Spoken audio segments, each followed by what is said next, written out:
विश्व कल्याणार्थ सतचंडी महायज्ञ का हुआ शुभारंभ 30 अप्रैल को चैत्र नवरात्रि के साथ मधुबनी जिला के कलवाही प्रखंड क्षेत्र अंतर्गत मनोकामना भगवती स्थान भव्यता और दिव्यता के साथ भक्तिमय माहौल में बड़े धूमधाम के साथ यहाँ मनाया जा रहा है चैत्र नवरात्र, साथ ही साथ सतचंडी महायज्ञ।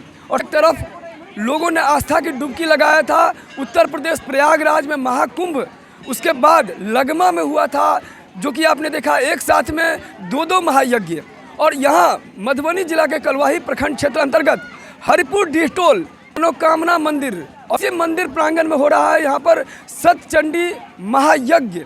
यहाँ पर इस यज्ञ के माध्यम से सिर्फ कलवाही नहीं, मधुबनी नहीं, बल्कि दूर दराज से श्रद्धालु पहुँच रहे हैं। मुख्य आकर्षण का केंद्र एक तरफ जहाँ मनोकामना देवी है, वहीं पर हरिपुर बक्सी टोल, हरिपुर डिहटोल, इन सब जगहों पर लगातार धर्म कार्य में ये पूर्णतः सजग रहते हैं और पूर्णतः सहभागी होते हैं। उसका मुख्य प्रेरणा स्रोत यहाँ पूरी पीठाधीश्वर जगत गुरु शंकराचार्य, जो कि उनके प्रेरणा से हर कार्य ये लोग करते हैं और गांव के एक एक लोग सहभागी होते हैं, तभी जाकर ये पुण्य कार्य बड़े ही धूमधाम हर्षोल्लास के साथ हो रहा है।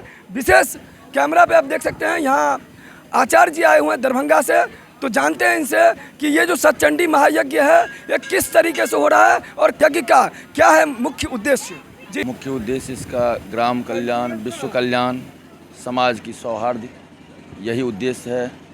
समस्त ग्राम में कल्याण रहे, आपसी सौहार्द बना रहे। और साथ में चैती नवरात्र भी चल रहा है, तो माता के प्रांगण में ये आयोजन किया गया है। मदन कुमार झा। और आप कहाँ से आए हैं? जी, दरभंगा। लगमा में हाल ही में दो महायज्ञ हुआ था, एक तो लक्ष्य चंडी महायज्ञ था और दूसरा एक अति विष्णु महायज्ञ हुआ था, और यहाँ पर सतचंडी महायज्ञ। ये तीनों महायज्ञ में फ़र्क क्या है? फर्क ये है कि सतचंडी में 108 आवृत्ति दुर्गा सप्तशती की पाठ होती है, तद्दशांश हवन होती है, और लक्षचंडी में 1 लाख आवृत्ति दुर्गा सप्तशती की पाठ और उसकी दशांश हवन होती है। तो ये इससे लक्षचंडी जो है बहुत बड़ा आकार में होता है। ये सतचंडी है, ये 9 दिवसीय है, 9 दिवसीय नवरात्रा, चैती नवरात्रा के उपलक्ष्य में आयोजन किया गया है। 30 तारीख से शुरू हुई है, चैत्र शुक्ल प्रतिपदा से हो रहा है। इसका क्या आम जन पर क्या प्रभाव पड़ने वाला है?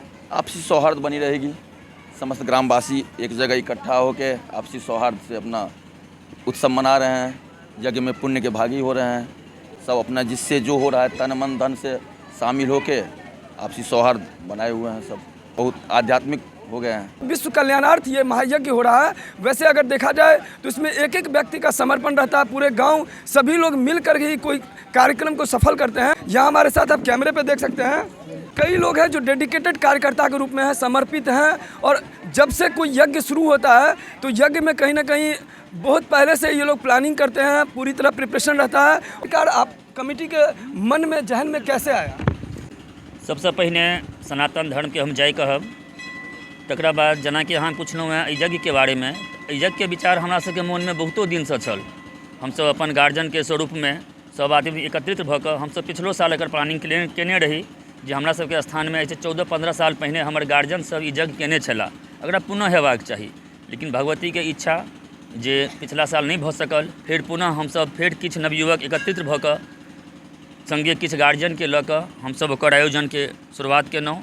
आगाँ ई हमर सबके ग्रामीण सनातन धर्म माँ भगवती हुनके पर आस अछि जे ई यज्ञ हमर सबके पारघाट लागत। मेन हमर आचार्य जे छथि दरभंगा लगमे लगमा गाँव छनि, ओतऽसँ आयल छथि। बाँकी हमर आसपास जे हमर गाँव अछि, करमौली भऽ गेल, मालटोल भऽ गेल, एहि सब इत्यादि के हमर पंडित सब छथि। बाँकी जे पंडित सब छथि से हमर ग्रामीण छथि। पंडित जी, जजमान, आचार्य, गुरुवैश इएह सब अपन कलश भरि कऽ अपन कलश स्थापित करैत छथि। ओही विधिसँ एहिठाम पूजा होइत अबैया। मनोकामना भगवती स्थान है और मनोकामना मंदिर में यहाँ मंदिर के पुजारी हैं, स्नार्थी दूर दूर से लोग आते हैं। क्या वास्तव में यहाँ मनोकामना सिद्ध होती है? होती है। मंदिर तो बहुत नया है, लेकिन ये स्थान बहुत पुराना है।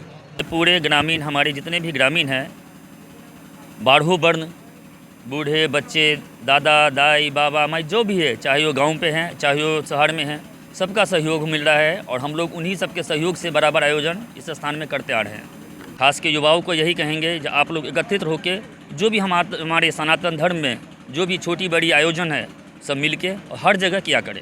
वर्तमान परिप्रेक्ष्य में देखा जा रहा है यहाँ हिंदू राष्ट्र की मांग हो रही है, क्या लगता है हिंदू राष्ट्र होना चाहिए? बिल्कुल ज़रूर है, बिल्कुल होना चाहिए। जब भारत में अगर हिंदू राष्ट्र नहीं होगा तो फिर कहाँ होगा हिंदू राष्ट्र? ये मांग बिल्कुल सही है और हम मीडियाकर्मी आप लोगों से भी निवेदन करेंगे कि इस मांग को और आगे तक बढ़ाया जाए। लगमा में हाल ही में देखा गया था यज्ञ हुआ था, यज्ञ के बाद कुछ ऐसा चीज़ हुआ था, क्या कहेंगे? यज्ञ सफल हुआ, कैसा हुआ? यज्ञ सफल नहीं हुआ, वो यज्ञ बहुत सफल हुआ। हर एक गांव में और हर एक कुछ न कुछ त्रुटियां होती है, उस त्रुटियां को नज़रअंदाज कर देना चाहिए।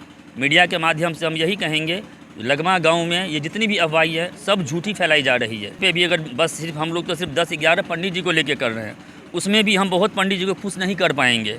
में देखा जाए दूर दूर से पूरे भारतवर्ष के कोने कोने से लोग पहुंचे थे। क्या कहना चाहेंगे? लगमा का यज्ञ जो हुआ था, अंत में जो कुछ देखा गया, क्या था वास्तविकता? ये क्या कोई साजिशन हुआ था या गलत दुष्प्रचार? नहीं, ये सब दुष्प्रचार था। यज्ञ पूर्णतः सफल रहा। बहुत अच्छे तरीके से यज्ञ का आयोजन किया गया।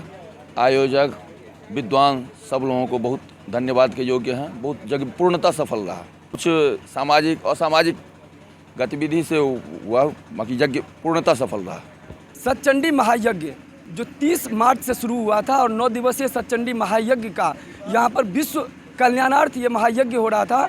इनको किस प्रकार से पूरे भव्यता और दिव्यता के साथ हो, इसमें सभी ग्रामीण सहयोगी हैं। लगमा के बारे में जितना भी बातें चल रही थी, कहीं ना कहीं यहाँ लगमा से जो आए हुए हैं उनका यह भी कहना है कि बहुत ही शानदार तरीके से यज्ञ शुरुआत हुई थी, नहीं भव्य तरीके से वहाँ तक कि समापन भी हुआ था। लेकिन कहीं ना कहीं साजिशन दुष्प्रचार था और दिखाने की कोशिश कर रहे हैं कि नए जनरेशन भी इससे जुड़े और अपने धर्म के बारे में समझे कि सनातन, आखिर ये जो सनातनी हिंदू हैं ये क्या है और किस प्रकार से धर्म का अनुसरण करना चाहिए। वीडियो को ज़्यादा शेयर करेंगे और नीचे कमेंट्स करके ज़रूर लिखिए कि राष्ट्र बड़ा या धर्म। सनातन धर्म का जब तक प्रचार प्रसार नहीं हो पाएगा, हिंदू जितने हैं, चाहे जिसी जात के हों, किसी जात के हों, हिंदू जो हैं वो सनातनी जब हो जाएंगे तो ये संस्कार सब हट जाएगा। जितने हिंदू हैं सब सनातनी बन जाएंगे तो स्वाभाविक है हिंसा नहीं होगी।